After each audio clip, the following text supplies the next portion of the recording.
Biden-Harris administration is clear-eyed about the challenges posed by the PRC, which has become more repressive at home and more aggressive abroad in challenging the interests and values of the United States, as well as our partners and allies.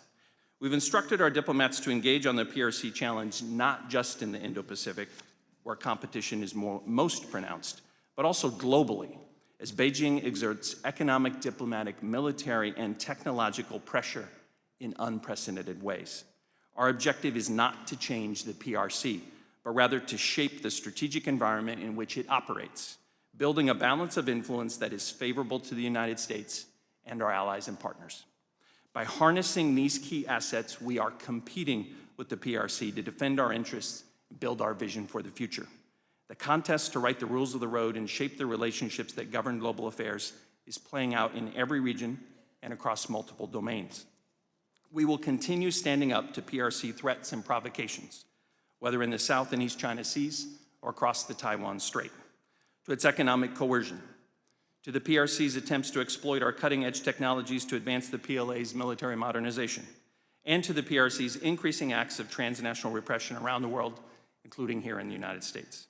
We will also continue to support the people in Hong Kong as they confront the steady erosion of their rights, and we will continue to call out egregious and unacceptable human rights abuses across China, including in Xinjiang and Tibet, and we will seek accountability for those involved in these practices.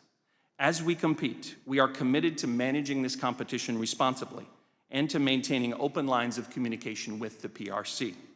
Intense competition requires intense diplomacy.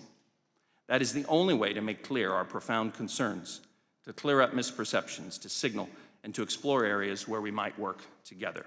Fundamentally, the PRC is the only country in the world with the will, and as Assistant Secretary Crittenbrink noted, and increasingly the capability, to refashion the international order in ways that would deeply undermine vital U.S. interests. No doubt, this challenge is serious, but so too has been our response. In fact, over the past 2 years, the administration and Congress have worked together to ensure that we have a U.S. military that is more capable, more distributed across the region, and more deeply integrated with our allies and partners. First, with the support of Congress, the Department is investing in critical capabilities to maintain deterrence and prevail as necessary in this decade and beyond. Second, the Department is making historic progress toward a regional force posture that is more mobile, distributed, resilient, and lethal. In the past year alone, we have announced new force posture initiatives with some of our closest allies and partners in the Indo-Pacific. Third and finally, we are leveraging one of our greatest strategic advantages by deepening our alliances and partnerships that in almost every instance are stronger than they have ever been. The Department is supporting our Indo-Pacific allies and partners as they invest in themselves and their own strength, in their relationships with each other, and in their relationships with the United States. Day by day, we aggressively and appropriately contend with the strategic technology threat posed by China.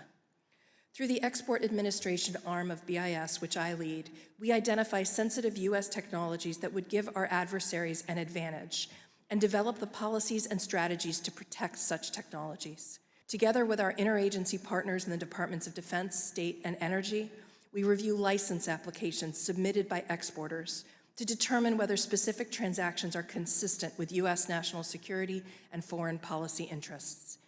Each agency brings its unique expertise and understanding of China to this analysis, complemented by input from our intelligence community and law enforcement partners. We strategically use our tools to counter China's efforts to outpace the United States and our allies and to modernize its military.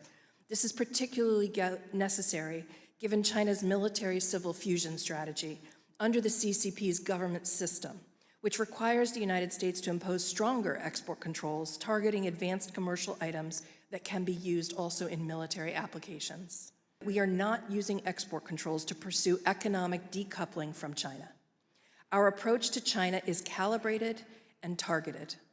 We seek to counter China's military modernization by restricting key sensitive technologies and exports to specific entities of concern, without undercutting U.S. technological leadership or unduly interfering with commercial trade that doesn't undermine U.S. national security.